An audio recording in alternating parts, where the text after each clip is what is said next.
Yesterday we were discussing about deployment. What is deployment and how to create deployment.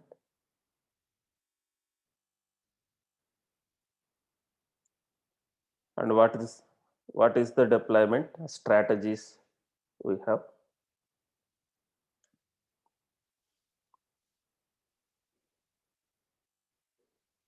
So deployment is the recommended way to deploy our application. Deployment is the recommended way to deploy our applications in Kubernetes because of the features it comes with. We can update the deployment and we can roll back, roll out the changes using deployment object.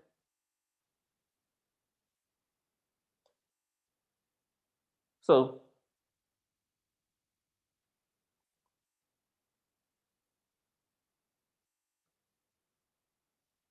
because of the features, we can prefer deployment. If you see, yesterday we created one deployment object. What is this? What is the meaning of this 2 by 2 here?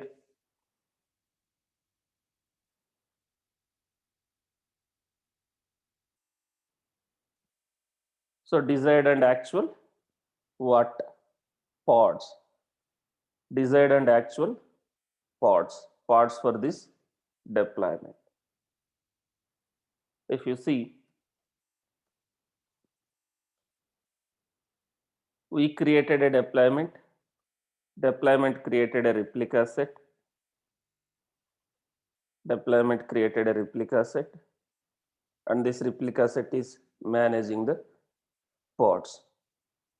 And we can see the history. kubectl rollout history, deployment, the deployment name, so that we can see the history, the revisions. And if you want to see more details,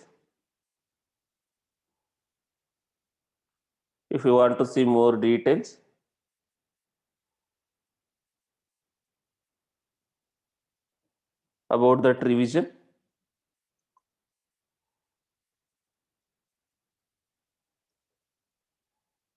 that number, it will give that what is the part template which we are using for that.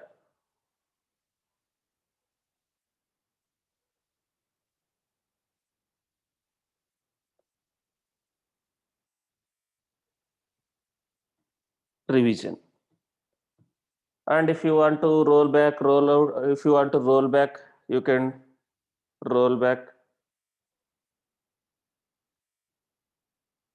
So we can do that. So what is the deployment strategies we used yesterday? Like what is the deployment strategy we used for this one yesterday? Recreate.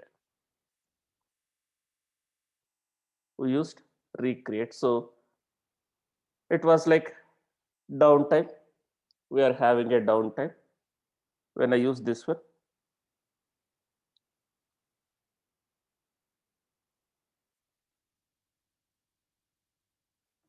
There is another deployment strategy. There is another deployment strategy called rolling update.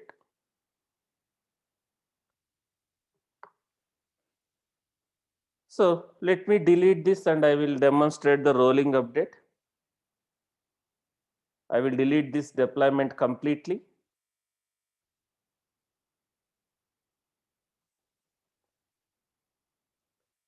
If you see, if I delete this deployment, whatever replica sets, both all the versions, like whatever versions we have, all the versions of replica sets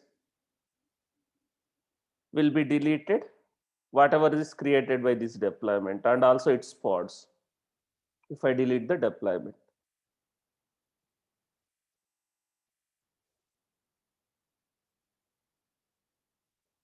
kubectl delete deployment and my deployment name. If you see, everything is whatever is created by the deployment is getting terminated. Now,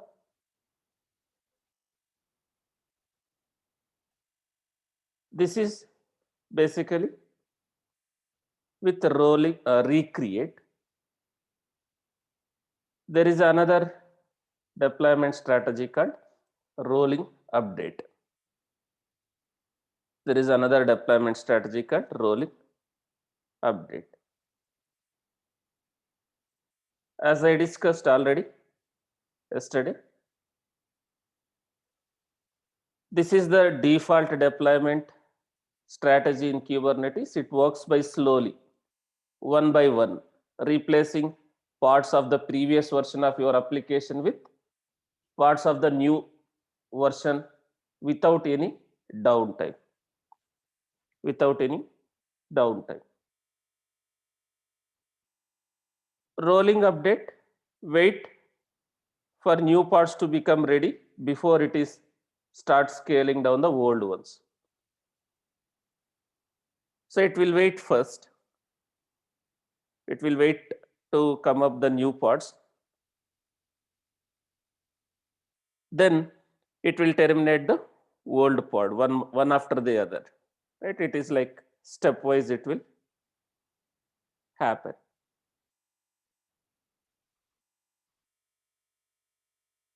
So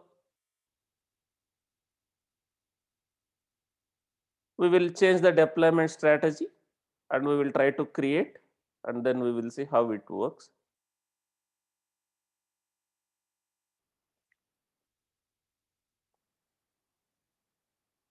So let's update this YML. Let me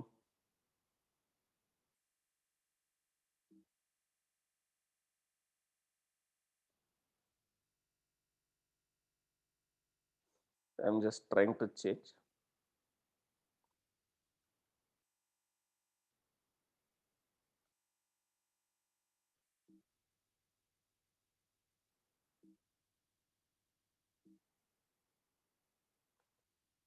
So here the strategy, instead of recreate, we are using rolling update. And there is some properties here. If you see rolling update, some properties are there. We need to define this.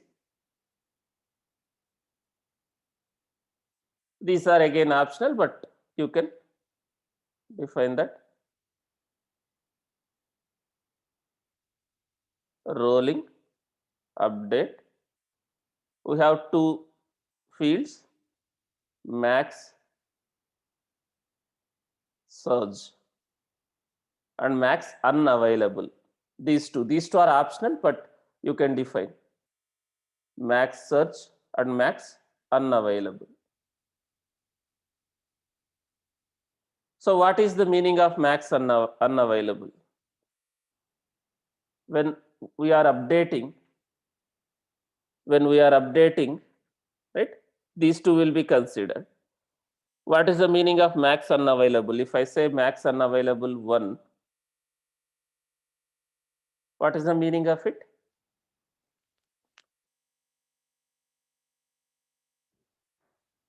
How many maximum parts can be unavailable while updating the deployment? Suppose I have a two replicas. Here I have given max unavailable 1. So while update is in process, how many parts maximum can be down? Maximum can be down. You can give in numeric, it will be 1. Max search in the sense how many to be created, how many to be created. Max search, how many created, how many to be created, and max unavailable is basically how many parts can be unavailable.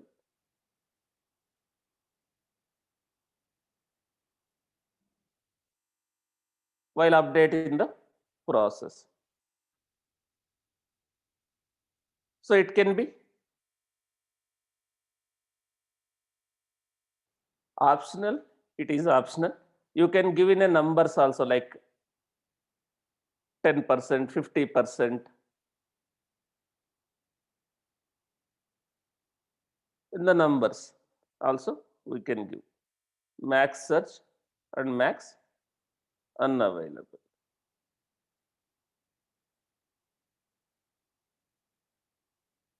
And there is a one more option, initial, basically ready second, minimum ready seconds. What is the meaning of minimum ready seconds? There is a gap between the termination of your old pod after creating a pod, new pod, after how many seconds the old pod has to be terminated. There is a one more field called min ready seconds. So based on your container startup time, how much time it takes, you can give in a seconds. So it will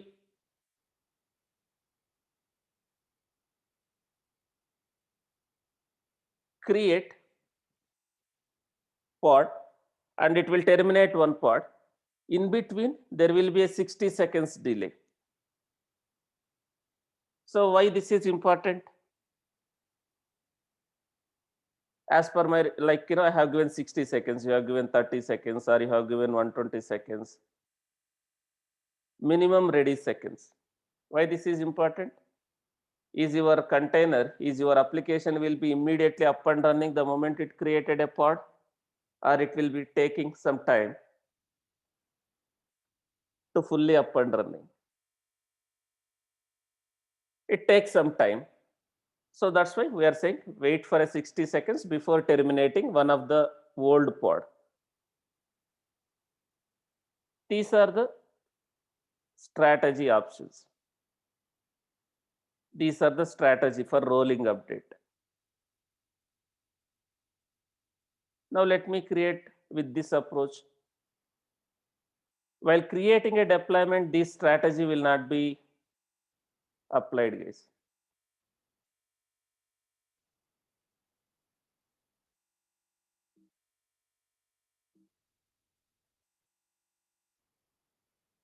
And there is an option, one more option called -, record. What is the use of this one, right? -, record. When we check the history, the revision, the deployment history, the change cause will be there, right? What is the cause for this change? So this command will be recorded there. What is the change cause? If I use this option -, record, the change for the cause is this command. So it will show that -, record. Now if you see, I will be having one deployment. I got one deployment. The first revision of the deployment and its pods.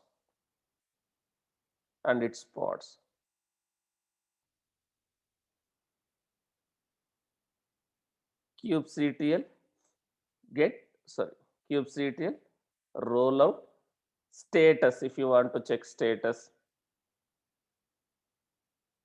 obviously it is successful. If you see, already containers are up and running, so deployment status will be successful.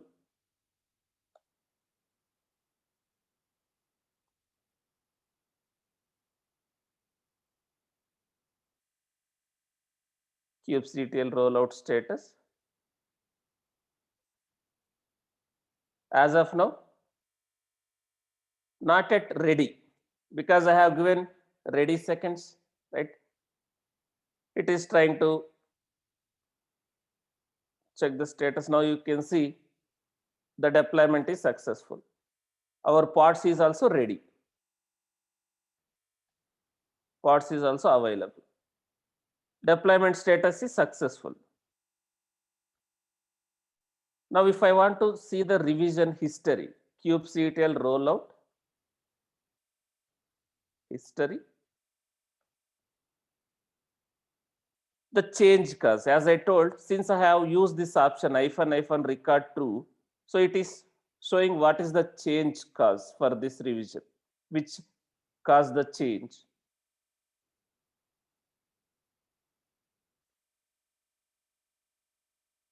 Now if I want to see more history, more details about that revision, so this is the pod template for that revision. This is the pod template for that revision. Now there is a change in the image. There is a change in the image. There is a change in the code. So you have to, you can update the image. So how can I update the image for this deployment?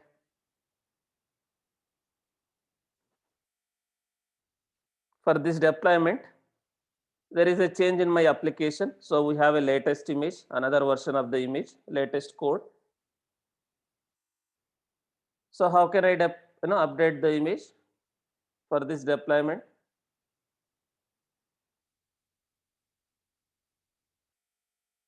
How can I update the image for this deployment?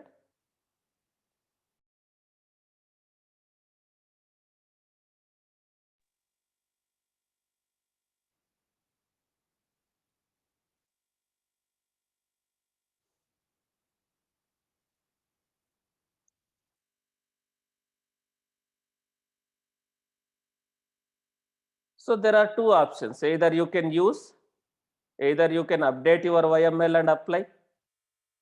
You can update your YML.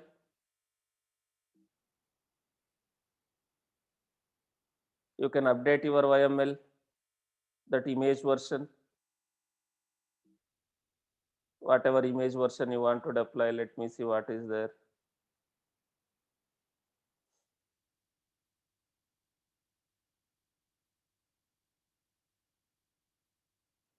You can use YML to make changes, the manifest, with the help of manifest. So I have a 3. So let me use 3. You can make the changes in the manifest, then you can apply the way we applied, right? We can apply, or using command itself. Using command also you can make the changes, something like this. Something like this. Using command also, if you want to make changes, you can make the changes. I mean to say, you can update the image. So whatever way you want to do.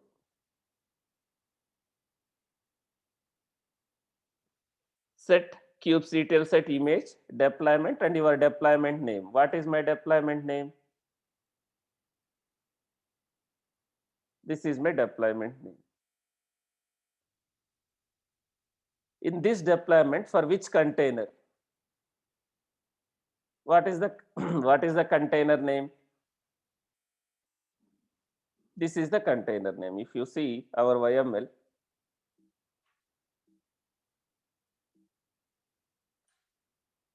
the container name, this container name. And what is image? What image, right?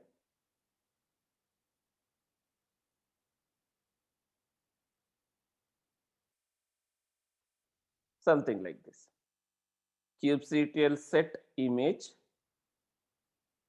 deployment, deployment name, container name equals to what image, and -, record the change cause. You can execute this, as well as you can make changes in a YML, and you can apply whatever you want to do, you can do it. Now before applying, let me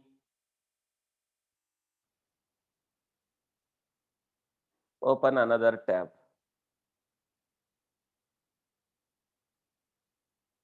where I will show what is going to happen in the background. While updation is in progress, what will happen? Let's see. I am watching pods. So every 2 seconds, this command will be refreshed. I am watching the pods, what is going to happen in the background when we update. And let me access our application while it is in process. Let me access our application.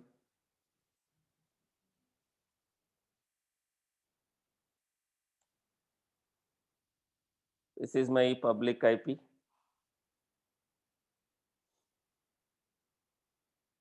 And the port for that service, node port. Basically the public IP. I am taking, instead of this one, I am taking a public IP. If you want to take this one, you can take this one. Now I have an application.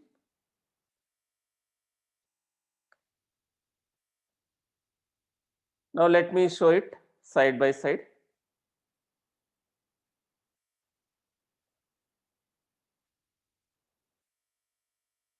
Now I will modify, I will update that deployment. In the background, let's see what is going to happen here. So kubectl apply -f Java web app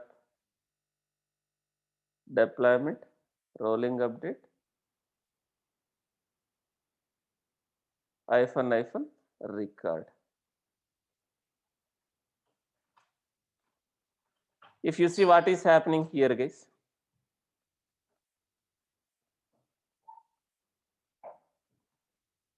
is it terminated the old one? It has terminated one old one, max unavailable. It has terminated one old one, and it has created the new pods. Now, when this old pod will be terminated, now if you see, my application is not down. My application is not down. Request is going to this one, and these are not yet ready completely.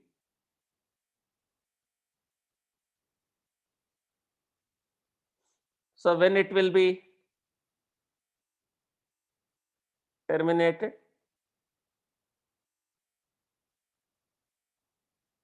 minimum ready seconds. Minimum ready seconds. So we have a 60 seconds. And if you see, while I am updating my deployment, my application is not down. Now you can see that is getting terminated. Now request is going to which one?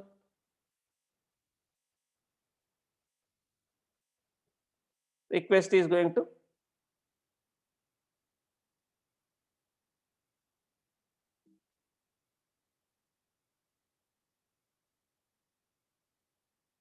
this latest pod.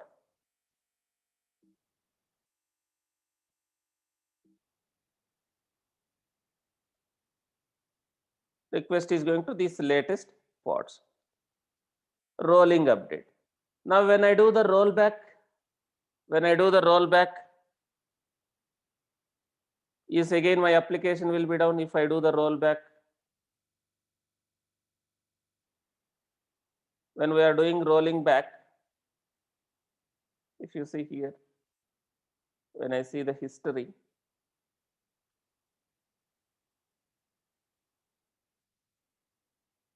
I have two revisions. First revision, this is the pod template. Second revision, This is the part template. This version of the image is being used. Now when I again do the rollback,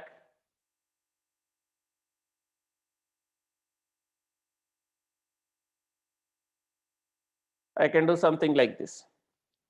kubectl rollout undo deployment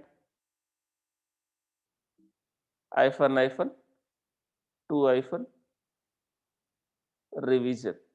To which revision you want to go back.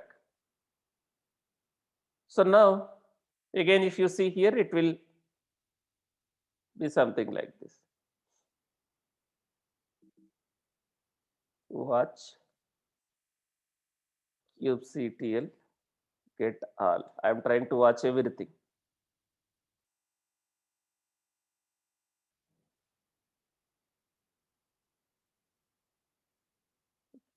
Think. Let me. Okay.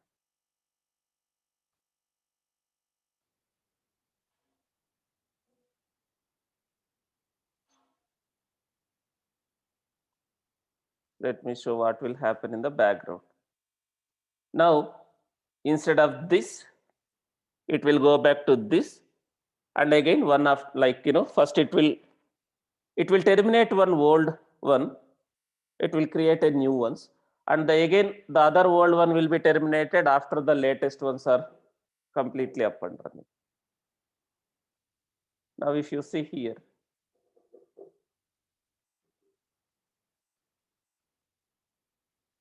if you see in the background, now request is going to which one? Request is going to one. There is one old pod, right? Request is going to that one, and also one new pod which is ready.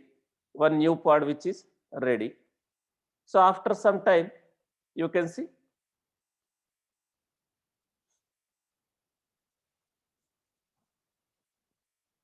the other pod will be terminated.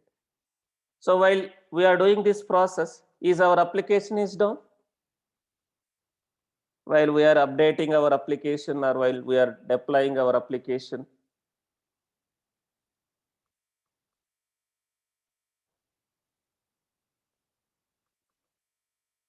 so this is how the Kubernetes deployment works. This is how Kubernetes deployment works. Now you can see this is getting terminated. Now this is 0, 0, 0.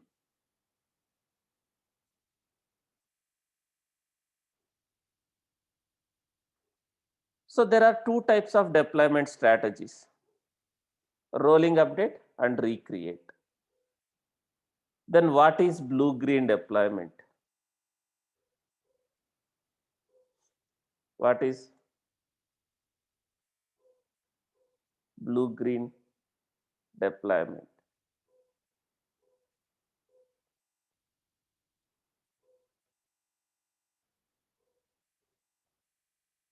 So what is blue-green deployment? We don't have a strategy, guys. Like in Kubernetes deployment, we don't have a strategy called blue-green. It's an approach. It is one kind of an approach.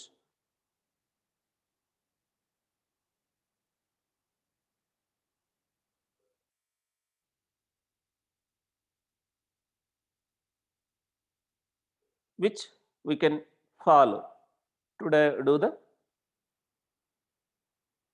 deployment, blue-green deployment.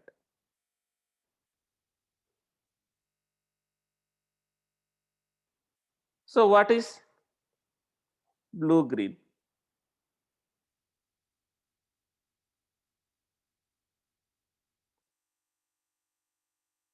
So there are some applications which you may not able to do the rolling update. And what is the problem with rolling update? And why there is another approach like blue-green? I don't say it as a problem. What we are missing in the blue-green, right? If something went wrong, you can roll back. If something went wrong, you can roll back. But if something went wrong when you are updating your application, like the latest code is not working as expected, there is a defect, some issue is there, you can roll back. But before you realize and roll back, will it be impacting your customer? In blue green, sorry, in rolling update, in your latest code, let's assume there is some issue. Before you realized and roll back, will it impact your end user?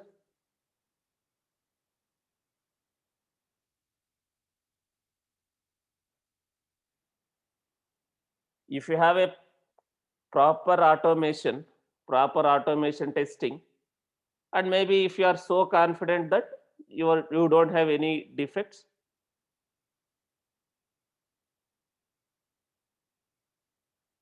so maybe blue green approach, sorry, the rolling update, rolling update might suit your requirement. But what is blue green approach? It's not a strategy, I can call it as an approach. So blue green deployment works this way.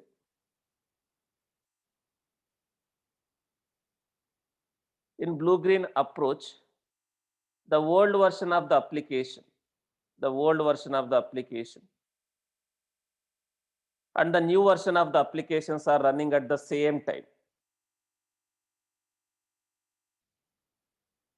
You are not updating your deployment. Instead, you are creating another deployment. In blue green approach, you are not updating your deployment. In blue green deployment strategy, or I can say approach, there is no strategy here. It's an approach. The old version of application and new version of application are being deployed at the same time. Both versions of your applications are running. When both are running, your old version is there and you created another deployment that is also running. You are not updating your deployment. When both are running, users will have only access to the green. End user traffic will go to only the old version of this pods, old deployment. Whereas the latest code, whereas the blue, the latest code is available to your QA team for testing. Whereas the blue is available for your QA team for testing and a different service. After the new version has been tested, after the new version has been tested and signed, signed off for release, we will switch the service. The service is switched to the latest pods. The service will switch to the latest pods. We will switch the service end user traffic to the latest pods. Then you can delete the old deployment. Then you can delete the old deployment. This is an approach.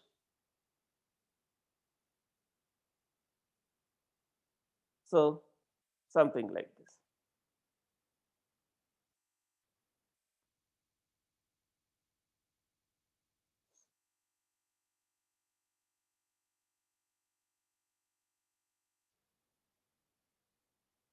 So I have a Kubernetes cluster.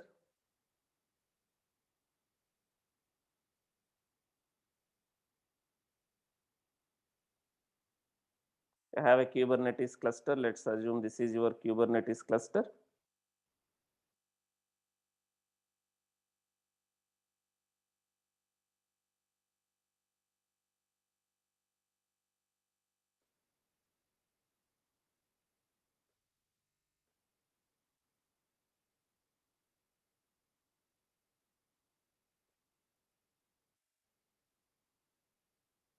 So this is my cluster. This is my master node.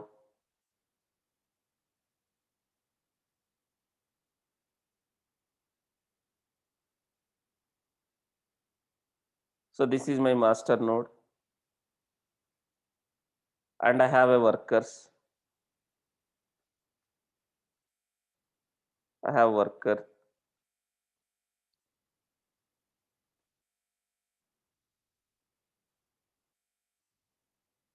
I have worker 1, something like this. Worker 2 and worker 3. You have something like this. So your old version of the pod is already running. You have deployed one application. So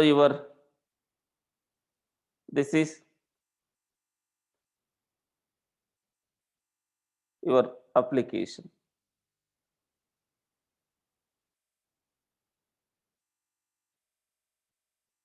Web app, maybe this version of the pod, and you have given labels for this as app, something like this. Java web app. You can give like something like this, multiple labels. So these pods are already running. You are running these pods, and there is a service for this. There is a service for this. In the service, you are given selector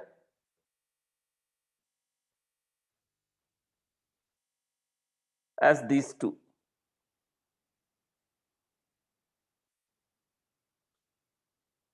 Something like this.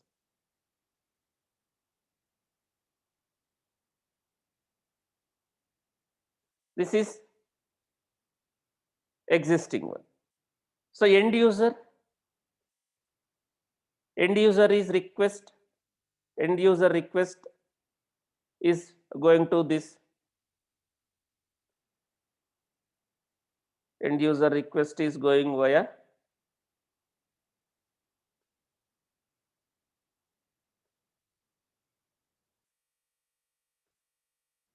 this service.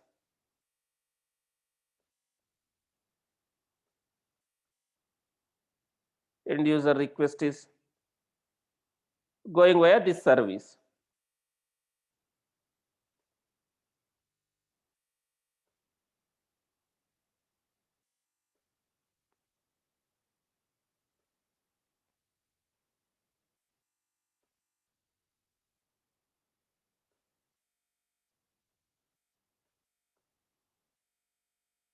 So basically your node IP and node port, right?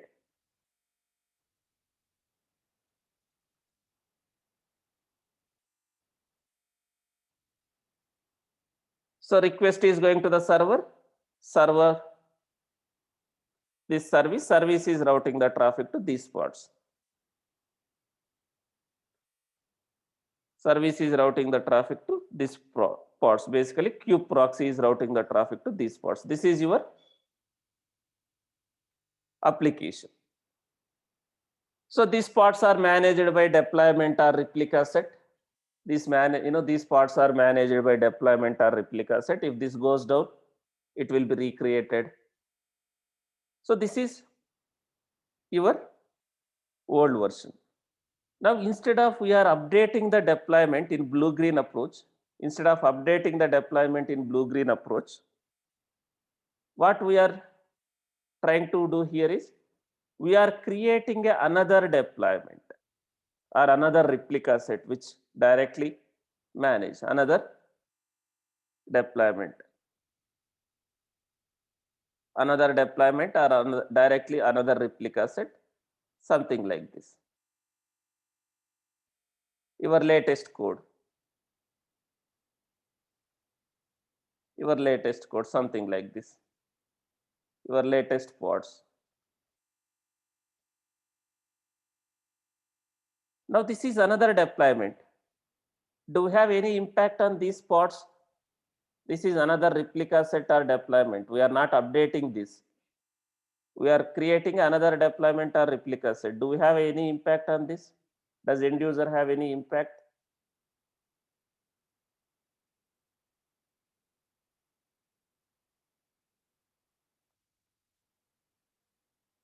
End user traffic will flow to this as is, but when we are using blue green approach, we need to make sure what we need to do. We need to make sure you have enough number of system resources or cluster resources.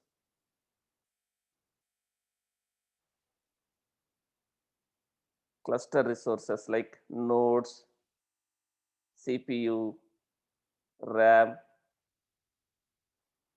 is available.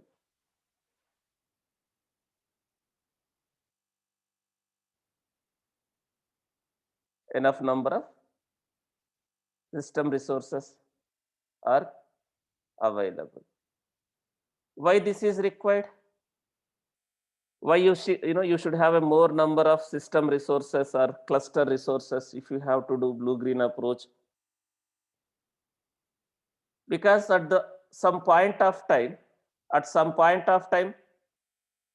how many versions of our applications are running parallelly in this cluster?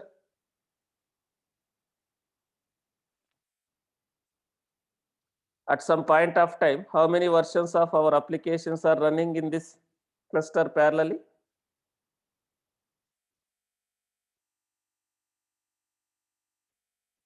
Two. This is also running. This is also running. And we created a latest deployment or another deployment, another replica set directly. End user traffic is going to these pods. So these pods take some CPU, some memory, right? The containers will take some CPU and memory. At the same time, you are trying to deploy another version of your application. These guys also need some CPU memory. If you don't have enough servers or enough CPU and memory, it will not work. And if you have very less system resources, you deployed the latest code. Do you have an impact on these pods in case if you have a less memory, less CPU? If you don't set the limits and request for your pods, memory request and limits, I'll come to that. There will be impact, performance, right? If this takes some CPU and memory, the performance will be degraded here. In the performance wise, so you should have enough number of CPU and memory. Basically, you should have enough number of workers, cluster resources like nodes.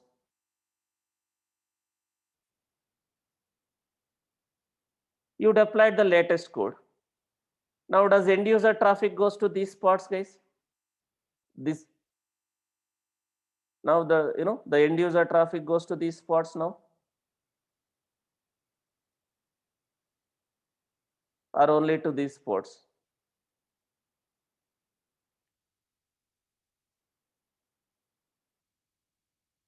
You deployed the latest code, right? Does immediately end user traffic will go to these latest pods? As per the selector, as per the labels, the service will route the traffic to only this one. So you create another service in the background for testing team. You have another service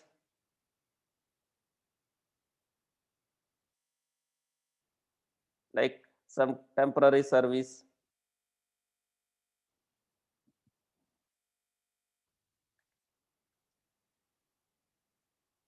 Now in the background, QA team, in the background QA team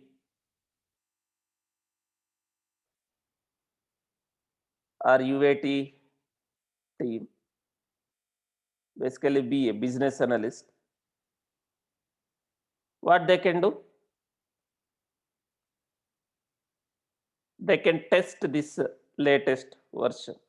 They can do some kind of a test and they will provide a sign off.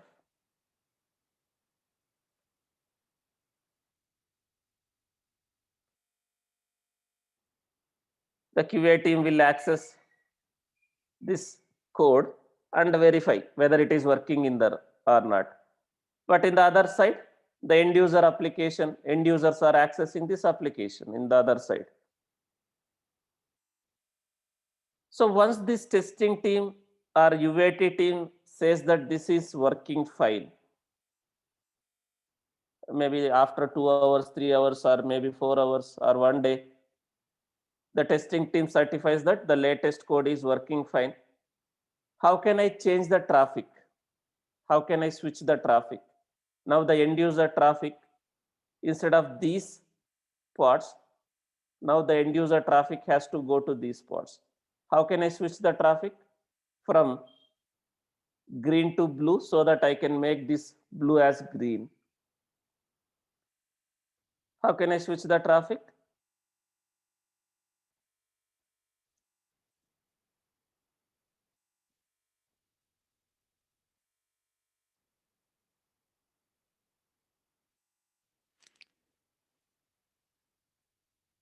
How can I switch the end user traffic? Now end user traffic is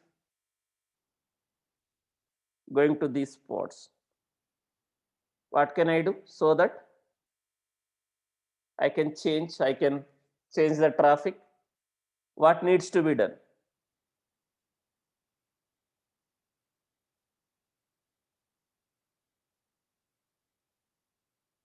How can I switch the service? We have to switch the service.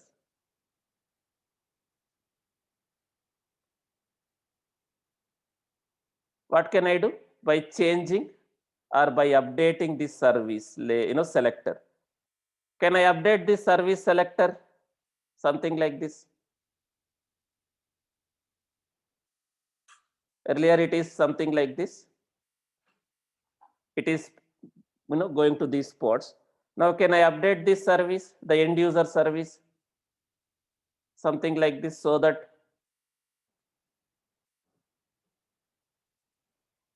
the service will route the traffic to these pods. Can I switch? Just I can go and update the service. I have a service, right? Something like this. Here, earlier it was something like this.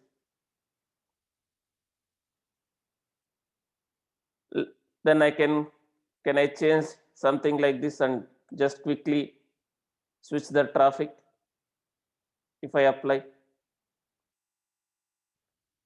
So this is how you can use blue-green approach. It is not a strategy. So you have parallelly, you have a multiple versions of your applications running. Parallelly, you have a multiple versions of your applications running. So once the latest application is working fine, you are just switching the traffic, you are changing the route. So now do I need to worry about this code, whether it will work or not? Does end user will face any issues if I follow this approach? Do I need to worry about the rolling back to the previous version? Do I need to worry about this code which is deployed?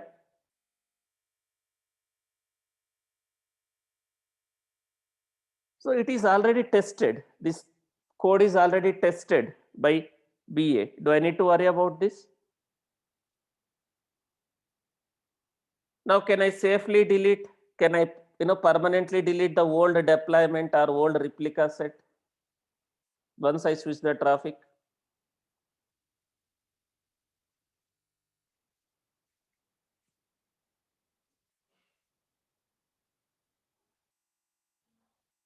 So this is how the blue-green approach works. This is how the blue-green approach works. It is an approach. Which one we will follow, that is depends on project to project, guys. whether we follow rolling update,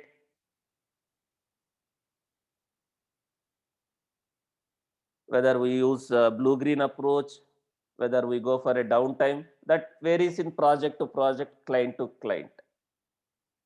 So some of the projects will follow blue-green approach.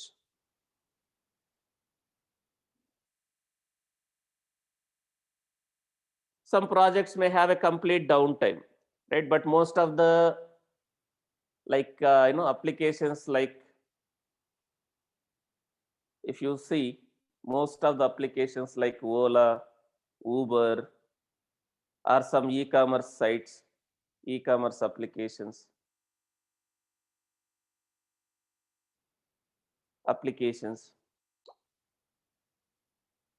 So most of these e-commerce applications like Amazon, if it comes to India, Flipkart, in US, there are some, right, like Walmart. So most of the applications like e-commerce applications. So they will follow this approach because they don't want their application to be down when they are updating. But some projects, like most of the projects, if you see, they will have a complete downtime. So that depends on project to project and client to client. But these are the approaches, the strategies we have. Guys, blue green is one approach which we can follow to avoid the downtime, to avoid the downtime. So Kubernetes supports these deployment approaches, or I can call it as a strategy. So that varies on client to client. During the service update, just a fraction of seconds, how much delay will be there when you are just switching the service? You are just updating the service. This pod is up and running. This pod is working fine. You are just updating the service. Like the routing will be shifted within a fraction of seconds. Like even not in a seconds, right? Like just a fraction of seconds, not even more than like 1 second or 2 seconds. Within the fraction of seconds, just it will be switched the traffic. So which one we follow, that depends on project to project, client to client, right? So some projects will go for a downtime, complete downtime. Some projects will go for a complete downtime. When you are accessing your site, it will route to the some temporary pod. If you are going for a complete downtime, it will route the traffic to some temporary pod. They will route the traffic to some temporary pod. We are in maintenance window, something like this. You will get a message.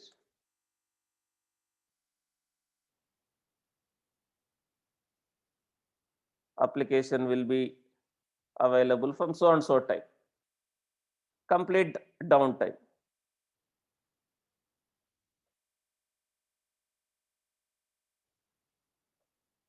Application will be available for so and so time. Then you do your work in the background, you deploy. If something is went wrong, like you try to redeploy, and the BA will try to validate whether the latest code is working fine or not. After everything is done, then only you will route to your actual application instead of the temporary page, maintenance page. You will route the traffic to actual application. So that is how deployment works. Kubernetes supports all these options. Whatever you want to follow, you can follow based on the requirement. Now, can I scale up, scale down the deployment, guys? I just showed you how to revert, how to roll back, how to update. Can I scale up, scale down my deployment?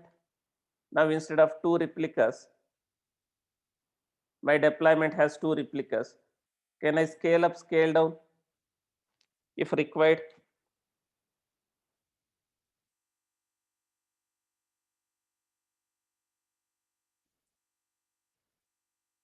So how can I scale?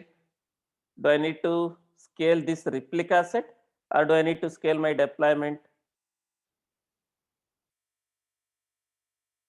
kubectl scale deployment, kubectl scale deployment, your deployment name,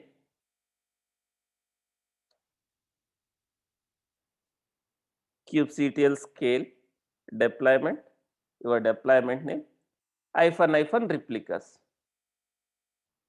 If you want to scale up, you can scale up. Now you can see expected 3, actual 2, available 2. After some time, you can see that will be available. You can scale up, scaled up the deployment. We are scaling up the deployment in the background. What is getting updated? We are not directly handling replica set if for this deployment. We are handling the deployment. So deployment will update what? Replica set. Replica set will manage your pods.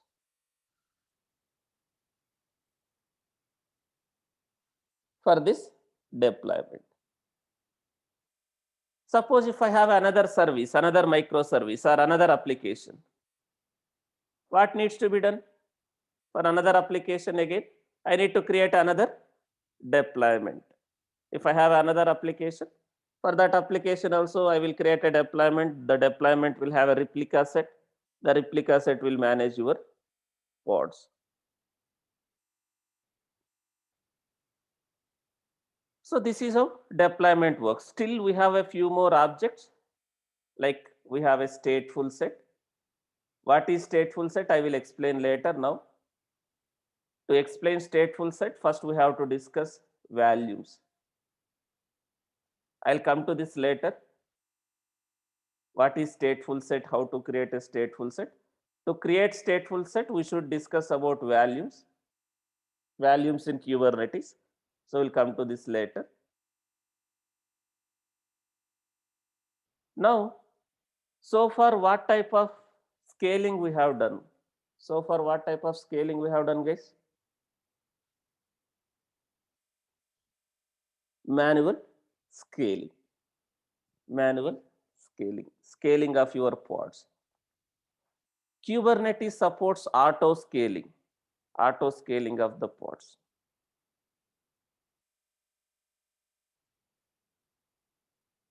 Pod auto scaling. I can say pod auto scaling. Kubernetes supports pod auto scaling. What is pod auto scaling? Right? Auto scaling. What is auto scaling? Basically, dynamically changing something. We are scaling the pods dynamically. We can scale up and scale down pods based on the load on your pods. So there are two types of scaling, guys. Before I go for a demo, right? There are two types of scaling. What are those? Right? So we have two types of scaling.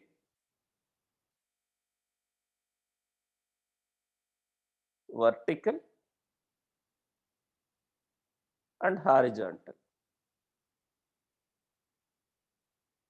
Guys, here I am not talking about the servers scaling. I am not, I am not talking about cluster scaling. Cluster scaling is different. Pod scaling is different. Cluster auto scaling is different. Pod auto scaling is different.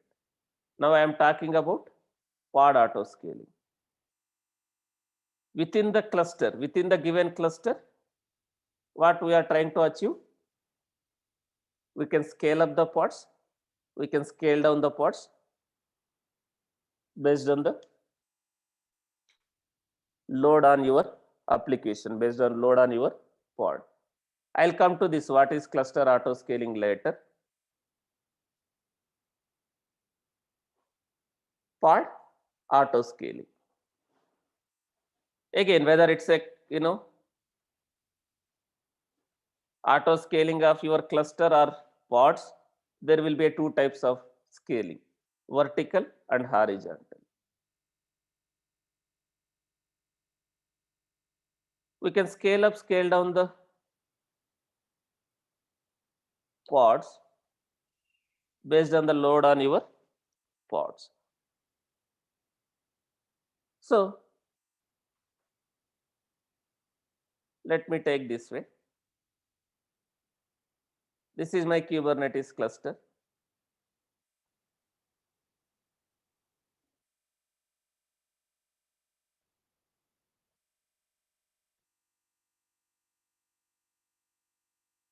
So this is my Kubernetes cluster. I have two pods. So request is going to these pods. If lot of request goes to these pods, what will happen? Obviously, what will happen?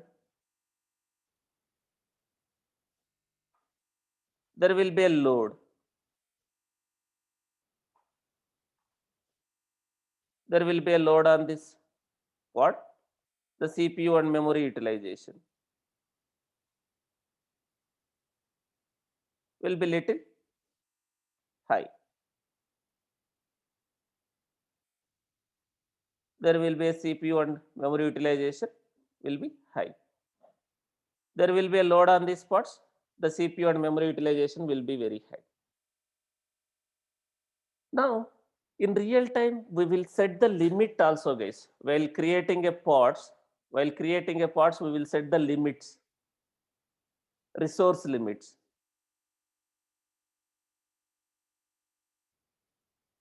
While creating a pod, right, we will set the resource limit. What is resource limit? While deploying our applications, our pods, we will set the resource limits for our pods, our containers. We have a limits, resource limits and request, CPU and memory. We will, we will apply CPU limits and request for your pod, like CPU will be in like percentage or like 1 core or 0.5, something like this, or 100 millicore. Memory, something like this, 1 GB or 256 MB. So it is recommended. We have to set the limits and requests for our pods. Why we have to set? It is recommended. We will set limits and request. Suppose you have not set the limit and you have written some junk code. You have written some junk code and you have not set the limit. You have written some code which is taking lot of CPU and memory. If you don't set the limit, because of this application, will it cause issue in other applications in this cluster? If you don't set the limit for your CPU and memory, and you have written some junk code. The developer has written some junk code. It is taking lot of CPU and memory. And since you have not set the limit, will it impact the other applications which are running in this cluster? Process wise, it will not impact, but resources wise,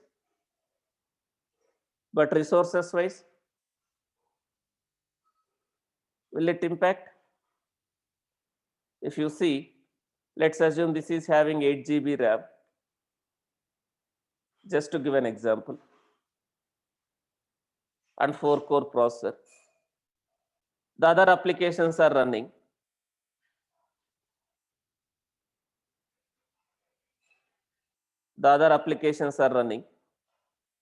Maybe it is taking 2 GB. And this guy, initially it is taking 2 GB. And since there is some junk code, there is some memory leakage. In this application. If you are from a development background, you can understand what is heap, what is garbage collection, what is heap size, what is memory leakage, right? So there is some code which is taking some memory and it is not getting released. So it is taking more memory because of some wrong code. Will it impact this pod now? It is taking more. Like earlier it was taking 2 GB, now it is taking 4 GB. Now this one, is resources available for this pod if it is really required for this pod? Process wise there is no issue, but resources wise there is an issue. Performance will be impacted. So in real time, it is recommended to have a limits and request for your pods. While creating a pods, basically you have to set a limit and request. So that we can, if I have set the limit,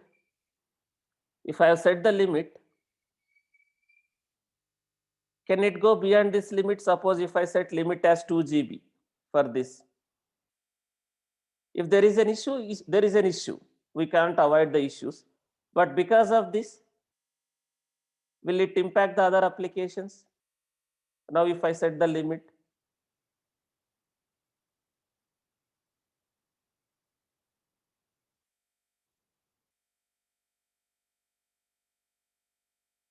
so in real time, it is recommended to have a limits and request so that you can avoid this issue. Recently in my production, we faced this issue, guys. Just 3 months back, we are in my current project, we are not using Kubernetes. We are using Docker with the Docker Swarm in the current project. So we are deploying basically in Docker Swarm service. Service is nothing but a container. So we have not set the limit for one of our container. So there is a some junk code there. I mean to say developer has written some code using some third-party Java library.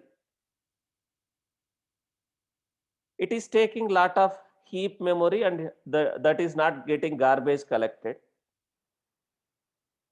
So we have 8 replicas for that container. So which means 8 containers are taking lot of memory than expected in the cluster. So that containers are going down, containers are coming up, and also because of that other containers are getting impacted.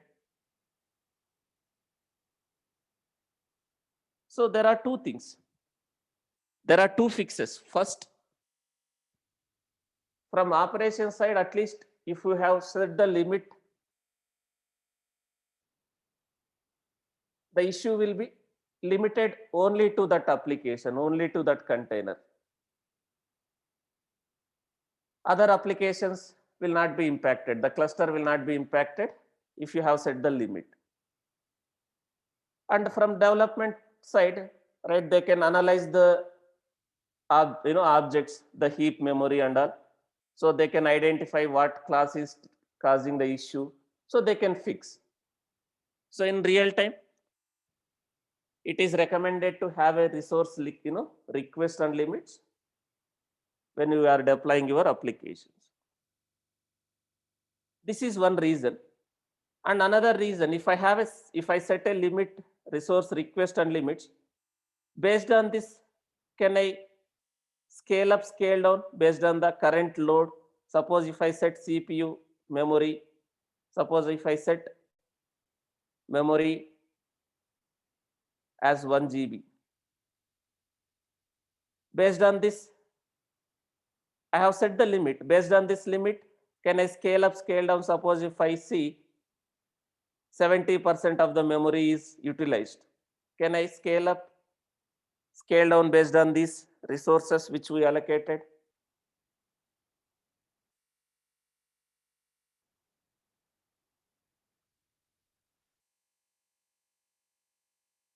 So we can scale up, scale down based on these resources which we allocated. So for two reasons, we have to allocate resource request, request and limits. If you want to achieve scale up, scale up, scale down, auto scaling. If you want to achieve auto scaling in pods, you need to set a limits request for your pods. And if I set the request and limits, there is another advantage. If there is really a bad code, if there is really a bad code which will not impact the other applications, other pods.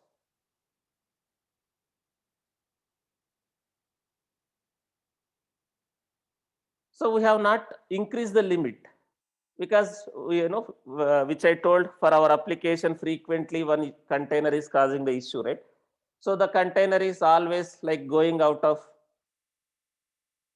it is taking lot of CPU and memory, right? So what we have done, like we have requested the heap dump. There is another team, we requested the heap dump and we forwarded that heap dump to the development team, and they have analyzed the heap dump and identified some Java class which is not releasing the memory. So they have fixed the issue.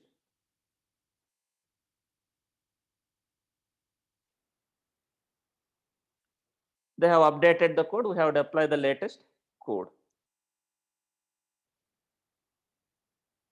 So this is, you can set the limits so that you can scale up and scale down. There are two types of scaling, vertical and horizontal. In vertical scaling, what will happen? In horizontal, what will happen? I can achieve vertical auto scaling, vertical pod auto scaling. I can achieve horizontal pod auto scaling. In the vertical, suppose I have set something like this. Limit is 1 GB. In case of vertical, what we can do? In case of vertical, what we can do? We can change the limits. We can increase the limits. Your memory limits or CPU limit in vertical. Vertically, you are scaling. Vertical scaling. You are vertically scaling. Based on the load, you can change your limits. Vertical. In case of horizontal, what will be done? In case of horizontal, what will be done?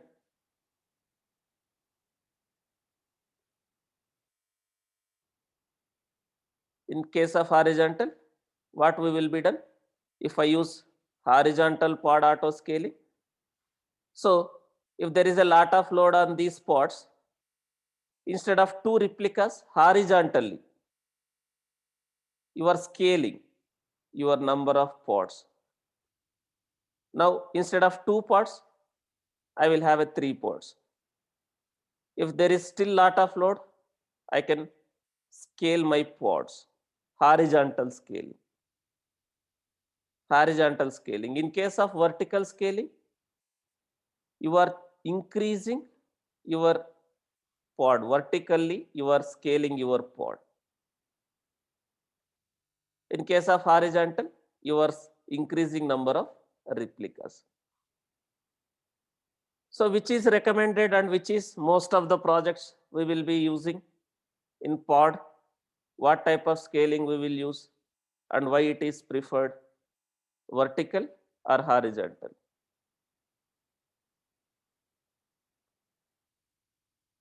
Which one is preferred and why we will use that? So horizontal scaling. So instead of one replica, you may have a two replicas.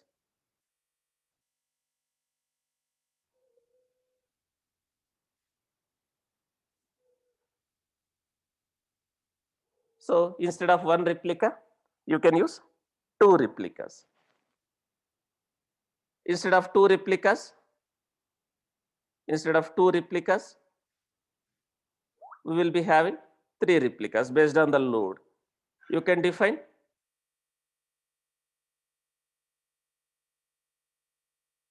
number of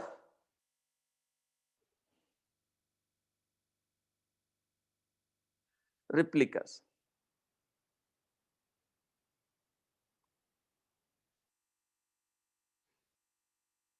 How many replicas you need, you can scale up, scale down, right?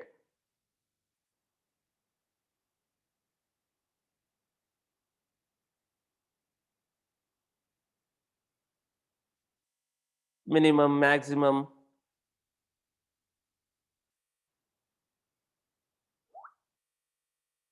And you can scale up, scale down. So the number of replicas. So how to take the heap dump, you are asking, right? So how can you take the heap dump? Like normally, right? If you are aware about Java heap dump, you will have a command to take the heap dump. So you log in inside that container, that pod. You go inside that pod, inside that container, and execute the command which will take the heap dump. It will create heap dump file. You copy that file from container to the server. From there you can share, right? So we discussed already like how to copy, how to go inside. If I want to go inside my Kubernetes pod container, what command I have to use, guys? If I want to go inside my Kubernetes pod container, kubectl exec -it, your pod name. If your pod has multiple containers, you have to give a container name also. If your pod has two containers, you have to give which container you want to go inside. -c, container name. If there are multiple containers, go inside this and execute whatever command you want to execute to take the heap dump from that, right? So by executing some commands, Java commands, you can take the heap dump. Then once you take the heap dump, how can you copy that heap dump from container to the heap dump file is created in the container? How can you copy from that container to the server so that you can share with respective team? In Docker, what command we used to copy files from container to the server? So now since we are using Kubernetes, since you are using Kubernetes, what command you can use? kubectl cp. Instead of Docker cp, kubectl cp. You can copy that heap dump file from container to that server and you can share with the respective team, right? Instead of executing the commands, in the servers, we are trying to execute that commands going inside the container, troubleshooting, which we discussed in the Docker. So that is how you can do, guys. Nothing new, but you should know like where to execute the commands, what commands to be executed.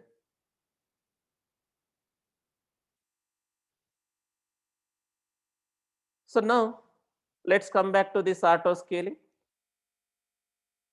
Horizontal is preferred.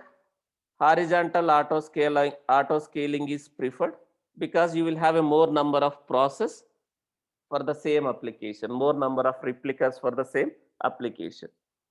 Instead of having less replicas with more resources, you are having more replicas, so that load will be distributed to all your pods. Now, what is the prerequisite to achieve auto scaling? Do I need someone to monitor what is the load on the current pods?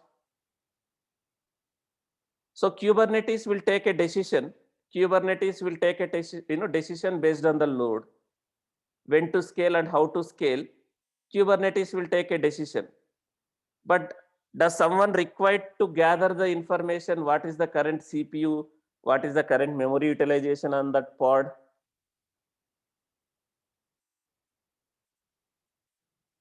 Do I need, does Kubernetes require someone to gather what is the load on the pod currently? What is the CPU utilization? What is the memory utilization? So that it can take a decision whether to scale up, scale down. Right? So in Docker, in Docker, what command we used to see the container CPU and memory utilization, guys? In Docker we discussed.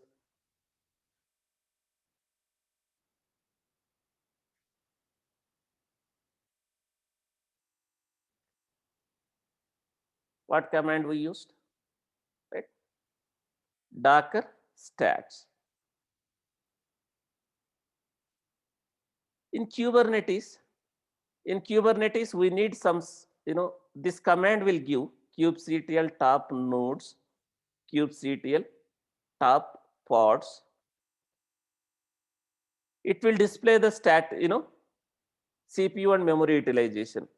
Node level, if you want to see, you can execute this one. Pod level, if you want to see, you can execute this one. kubectl top pods. But by default, it is not going to work. If you see, by default, this will not work.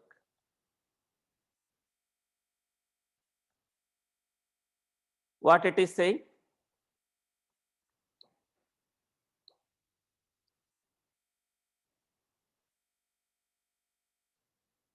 So some API is required, some application is required to gather this information. So by default, in before Kubernetes 1.6, by default, we used to have one component called heapster.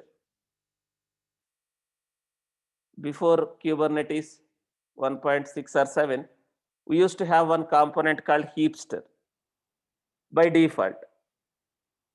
This is one kind of an application. The way you have a API server, the way you have a scheduler, this is one application, one pod, heapster. It used to gather and aggregate all the system and pod related metrics. By default, we used to have in very early Kubernetes releases, heapster. We used to have a heapster in early Kubernetes reloads, Kubernetes releases. If you see, this is also very important, guys. Heapster. And sometimes they will ask in the interviews, what is heapster? Heapster is a monitoring and metrics collection in a Kubernetes. So by default, we used to have in early releases. Now it is not there by default. Heapster. Heapster enables container monitoring. How much CPU, how much memory, right? By default, it is not there now. So we need to deploy ourselves. There is a component called metrics server. This we are going to deploy. So metrics server in the latest Kubernetes releases, you can deploy this metric server. Basically, it's kind of alternative for Heapster. It is going to gather the memory, CPU utilization. So we can use those metrics to achieve pod auto scaling. We can use those metrics, whatever is gathered by this heap, metric server. So we need to deploy a metric server add-on. The way we deployed network plugin, right? We need to deploy this metric server add-on so that it will start gathering and aggregate your container related metrics, your pod related metrics, like how much CPU, how much memory is used by that pod container. It will do that. So we will try to deploy that heapster. We'll try to deploy the heapster.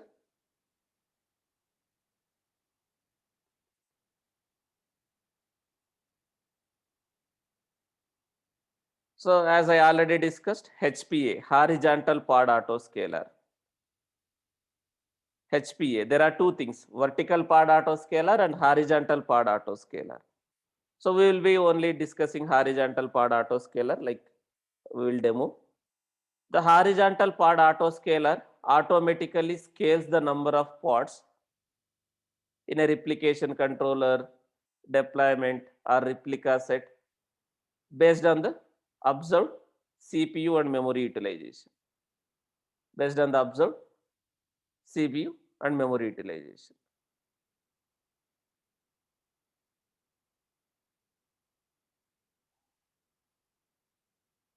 And the horizontal pod autoscaler will scale up, scale down based on the CPU and memory utilization. But before we try to define horizontal pod autoscaler, we need someone to gather the metrics. So we need a metric server, Kubernetes metrics server. Metric server is one application, guys. Metric server is one application that will collect the metrics from the pods, nodes, like CPU and memory, how much CPU and memory is used by this particular container, particular pod. We need to deploy this application. So again, that is one image, right? Metric server.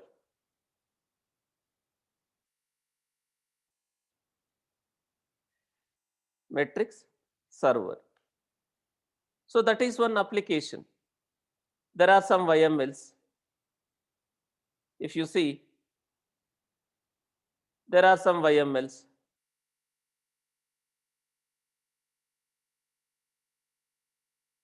Metric server, YMLs.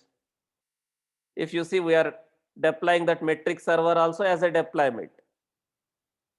Kubernetes deployment from this image. Who created this image? What is the use of this one? This is one application. Metric server is nothing but one application. Who created this image? We are just using their images to deploy.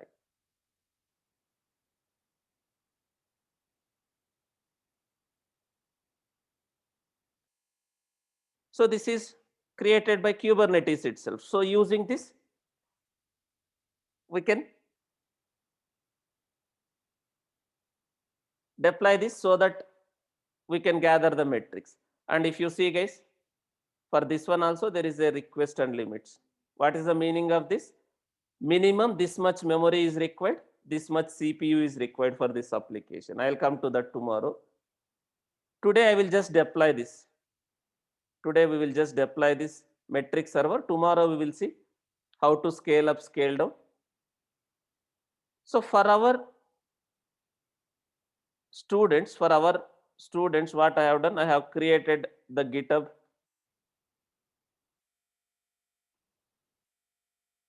link where I am maintaining these metric server YML files. So here I have provided the commands, how can you deploy the metric server. This has my YML files, metric server related YML files. And we are trying to clone and apply those YMLs. So clone this in the server where you have a kubectl. Clone this in the server where you have a kubectl.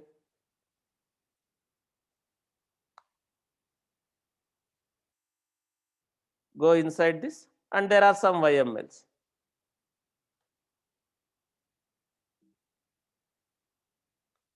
So we are trying to deploy metric server application here. So clone this, go inside that directory, from there execute this so that it will deploy the required Kubernetes objects for a metric server.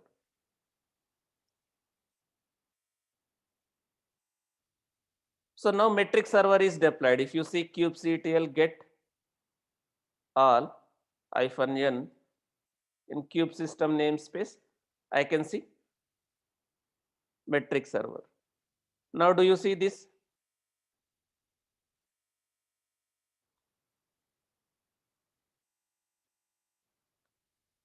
So metric server is being deployed. Now after some time, it will take some time. Now I can see that something like this. Now if you see, I am not getting that API not available. I am getting metrics not available. It will take some time. After some time, I can see how much CPU, how much memory, node wise I can see, and pod wise also I can see after 2-3 minutes. Now I can see the pod wise how much CPU and memory each pod is taking, and node wise how much CPU and memory is taken by each and every node. The metric server we deployed so that metric server is trying to aggregate all the metrics.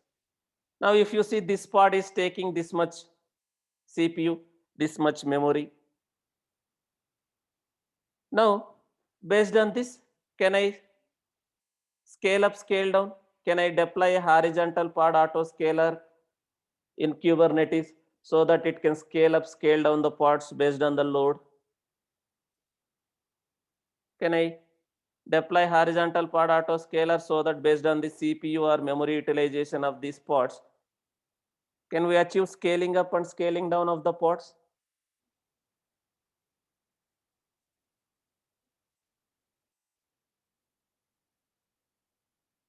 Can I achieve scale up, scale down based on this metrics? So tomorrow we'll continue. I'm going to share this document. Just deploy only metric server. Tomorrow we will see how to create a horizontal pod autoscaler. We have one deployment. For this deployment, we are trying to deploy a horizontal pod autoscaler, this object. You have a deployment. For the deployment, you are creating a one more object called horizontal pod autoscaler, minimum replicas, maximum replicas, when to scale, minimum and maximum. So whenever there is a load, based on this metric, it will increase and it will decrease whenever there is no load. So tomorrow we'll continue, guys. So whatever we discussed today, try to practice. Tomorrow we will continue with horizontal pod autoscaler. Once that is done, we will discuss about values. We'll continue tomorrow, guys.